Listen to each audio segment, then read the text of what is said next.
Halo sahabat cerdas, kembali lagi bersama CR Edukasi Channel. Bagaimana kabar adik-adik semuanya? Semoga selalu dalam keadaan sehat walafiat ya. Video kita kali ini akan membahas tentang tema 2, muatan pelajaran IPA dengan materi penyesuaian diri hewan terhadap lingkungan. Namun sebelum kita ke materinya, jangan lupa like, comment, and subscribe.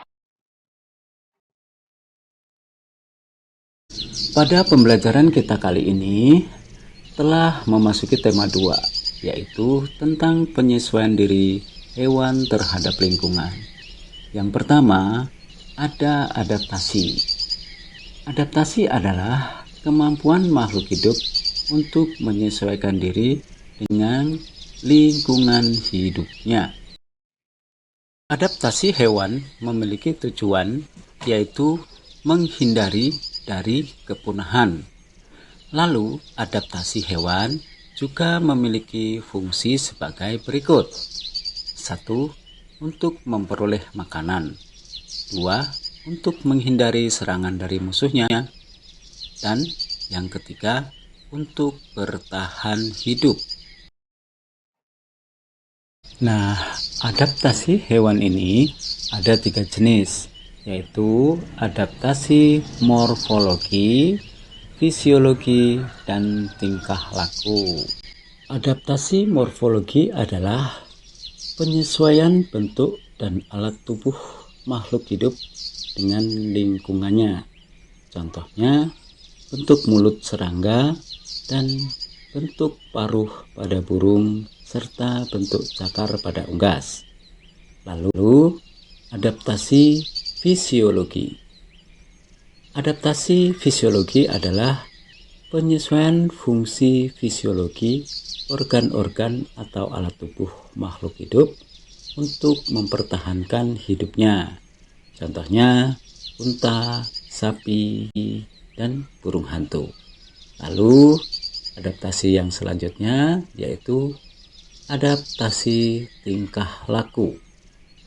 Adaptasi tingkah laku merupakan penyesuaian tingkah laku makhluk hidup untuk bisa menyesuaikan diri dengan lingkungannya. Contohnya bunglon, cicak, ikan batu, dan kelelawar. Nah, adik-adik, supaya lebih jelas, yuk kita bahas contohnya satu persatu. Adaptasi morfologi yang pertama yaitu serangga. Pada serangga terdapat tipe-tipe mulut sesuai jenis makanannya. Yang pertama ada tipe penggigit dan pengunyah. Contohnya yaitu belalang. Pada bentuk mulut belalang terdapat gigi yang seperti capit yang digunakan untuk menarik makanannya lalu dikunyah. Lalu ada juga tipe pengisap, contohnya pada kupu-kupu. Pada kupu-kupu memiliki mulut yang panjang dan menggulung yang disebut trombosis.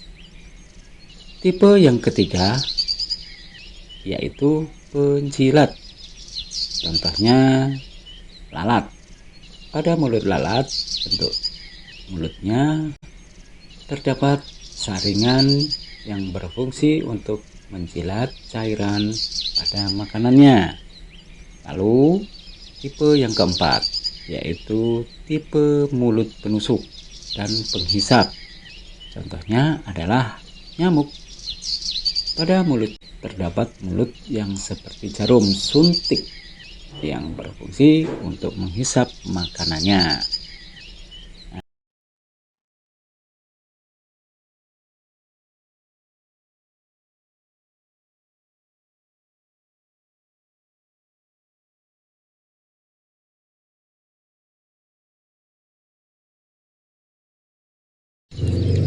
Adaptasi morfologi yang kedua yaitu pada burung. Kita dapat melihat tabel berikut. Yang pertama, itik. Jenis makanannya adalah ikan dan cacing. bentuk paruhnya seperti sudu dan pangkalnya bergerigi yang berfungsi untuk menyaring makanan dari air dan lumpur, dan bentuk kakinya memiliki selaput yang berfungsi untuk berenang di air. Lalu yang kedua ada burung elang. Jenis makanan burung elang ini adalah ular, ayam, kelinci, tikus, dan lain-lain. Ciri paruhnya berbentuk tajam, kuat, runcing, dan agak membengkok, yang berfungsi untuk mengoyak makanan berupa daging, serta bentuk kakinya runcing dan tajam, berfungsi untuk mencengkram mangsanya. Lalu yang ketiga ada burung pipit. Burung pipit merupakan jenis burung pemakan biji-bijian. Ciri paruhnya bentuk pendek, tebal, dan runcing, yang berfungsi untuk memecah biji-bijian seperti padi dan lain. Bentuk kakinya kecil dan panjang, jari satunya ke belakang, berguna untuk bertengger di atas pohon. Lalu yang ketiga ada burung pelatuk. Jenis burung ini memakan serangga. Ciri paruhnya runcing, agak panjang untuk memanjat atau memahat kayu pohon dan menangkap serangga di dalamnya, serta bentuk kakinya dua cabang, bentuknya melengkung dan tajam untuk memanjat di atas pohon. Lalu yang keempat, burung pelikan. Burung ini merupakan pemakan ikan. Ciri paruhnya panjang dan berkantong besar pada bagian bawah untuk menyimpan ikan yang sudah ditangkapnya, dan bentuk kakinya hampir sama dengan kaki itik. Kakinya berselaput yang berfungsi untuk berenang dan supaya tidak tenggelam di lumpur. Kemudian yang kelima ada ayam. Ayam merupakan pemakan biji-bijian dan cacing. Ciri paruhnya berbentuk pendek, tebal, dan runcing. Kaki ayam itu berbentuk pendek dan jarinya satunya ke belakang, berfungsi untuk mengais makanan. Seperti itu. Oke, kita lanjut lagi. Jenis adaptasi hewan yang kedua yaitu adaptasi fisiologi. Fisiologi yaitu penyesuaian fungsi fisiologi organ-organ atau alat tubuh makhluk hidup untuk mempertahankan hidupnya. Adaptasi semacam ini tidak dapat dilihat dengan mata kita.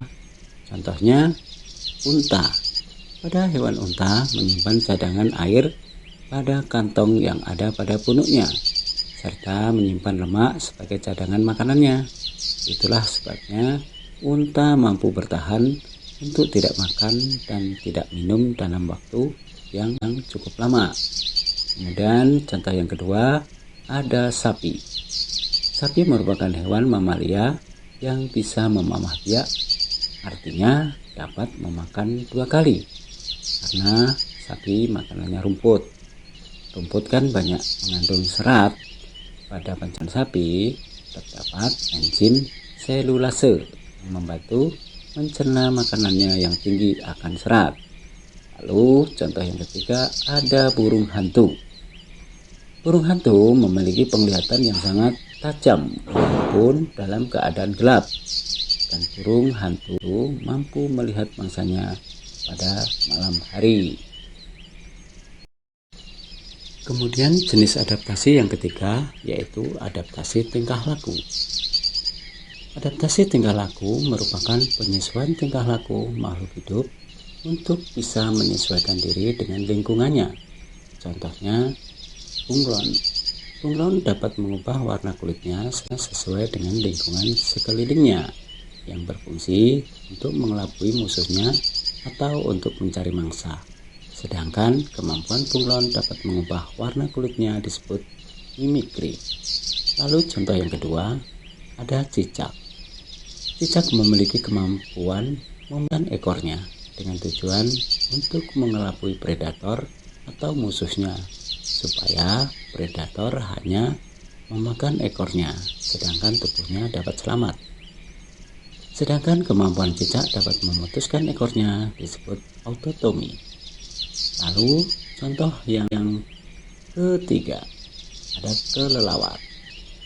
Kelelawar mencari makanannya pada malam hari untuk mengetahui arah dan melihat makanannya di dalam kegelapan.